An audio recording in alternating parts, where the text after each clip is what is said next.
सारी संगत पर बरसता रहे सतगुरु का प्यार, रहे हमारा जैसा मुस्कुराते गुरु परिवार। संगत जी, सेवा हमें मालिक से मिला एक अनमोल तोहफा है। हमें सेवा इसीलिए नहीं मिली क्योंकि हमें इसकी चाहत है। यह हमें इसीलिए नहीं मिली कि हम इसके लायक हैं, और न ही यह इसीलिए मिली है कि हमें यह मिलनी चाहिए या फिर हम इस सेवा के लिए उचित जीव हैं। पर सच तो यह है कि जब तक परमात्मा ने हमारी किस्मत में लिखा है कि हम सेवा करें, तब तक हमारे अंदर सेवा करने की ताकत होगी, सूझबूझ और शक्ति भी होगी, और हमारी सेहत भी अच्छी रहेगी। सेवा ही निर्मल होने का साधन है, जागरूक होने का जरिया है। सेवा करते हुए हमें अपनी कमजोरियों को पहचानने का मौका मिलता है। जो लोग कुछ देना चाहते हैं उनके लिए सेवा आसान है, लेकिन जो लोग हमेशा कुछ पाने की उम्मीद करते हैं उनके लिए सेवा मुश्किल है। सेवा वह है जब हम अनजाने में अपने अहंकार को छोड़ने लगते हैं। सेवा ही सच्ची भक्ति को प्रकट करने का साधन है, अपने आप को समर्पित करने की एक छोटी सी कोशिश है ताकि हम अपने अहंकार को नम्रता में बदल सकें। सेवा में ना कोई छोटा है, ना कोई बड़ा है, ना कोई अफसर है और ना ही कोई मजदूर है। इसीलिए जो जीव जिसकी सेवा करता है वह उसके सब गुणों को अपना लेता है।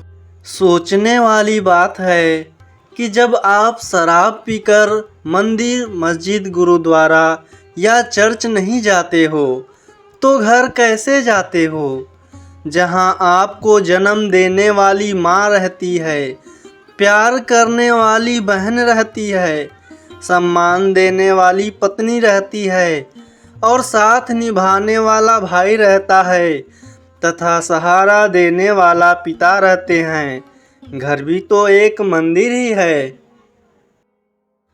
गुरु प्यारी साथ संगत जी, बड़े प्यार से कहिए धन निरंकार जी। आशा करते हैं कि आप सभी संत महापुरुष सतगुरु माता जी के आशीर्वाद से जहाँ भी होंगे सेवा सिमरन और सत्संग करते हुए स्वस्थ होंगे, खुश होंगे, प्रसन्न होंगे। साथ संगत जी, आज के टॉपिक का नाम है एक नेक इंसान। साथ संगत जी, एक बादशाह की आदत थी कि वह भेष बदलकर लोगों की खैर खबर लिया करता था।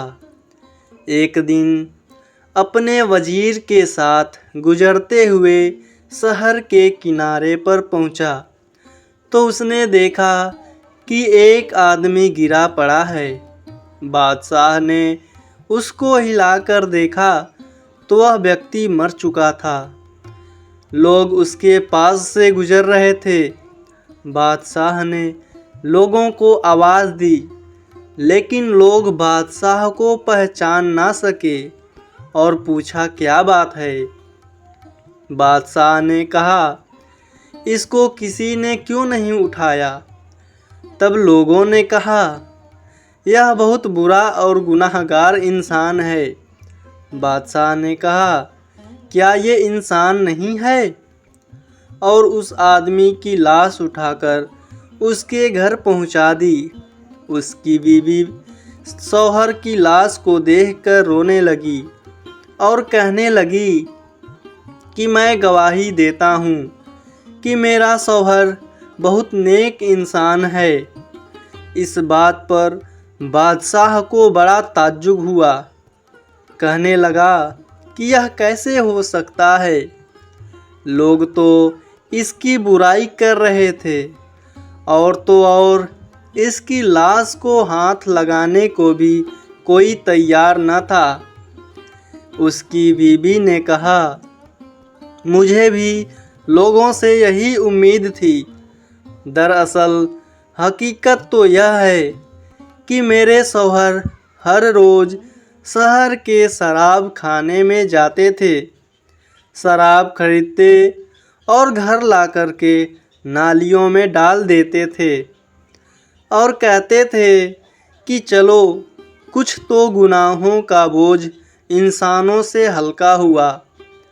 उसी रात इसी तरह एक बुरी औरत यानी वेश्या के पास जाते और उसको एक रात की पूरी कीमत देते और कहते थे कि अपना दरवाज़ा बंद कर ले, कोई तेरे पास ना आए।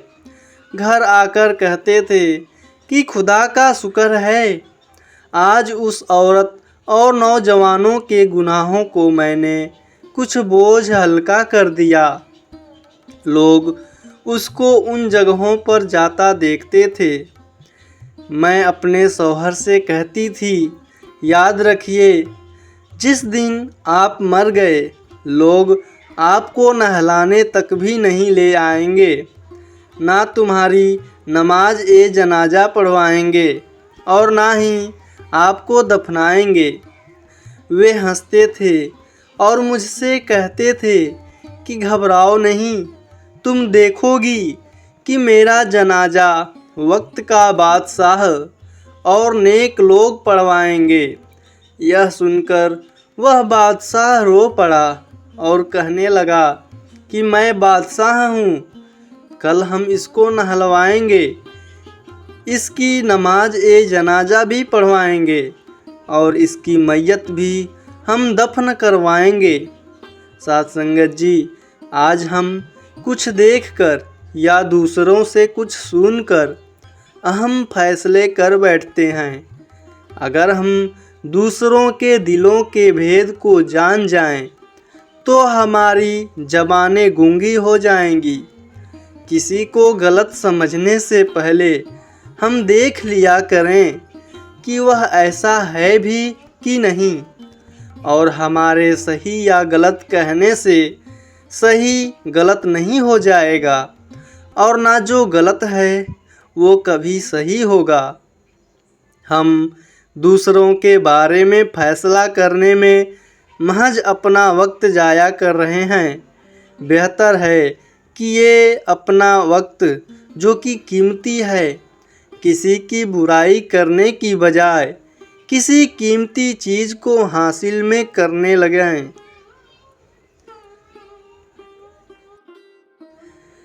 किसी की बुराई करने के बजाय किसी कीमती चीज़ को हासिल करने में लगाएं। तो साथ संगत जी, उम्मीद करते हैं कि आज की यह साखी आप सभी संतों को ज़रूर पसंद आई होगी। फिर मिलते हैं ऐसे ही सुंदर अगले साखी में। साथ संगत जी, बड़े प्यार से कहिए जी, धन्य निरंकार जी।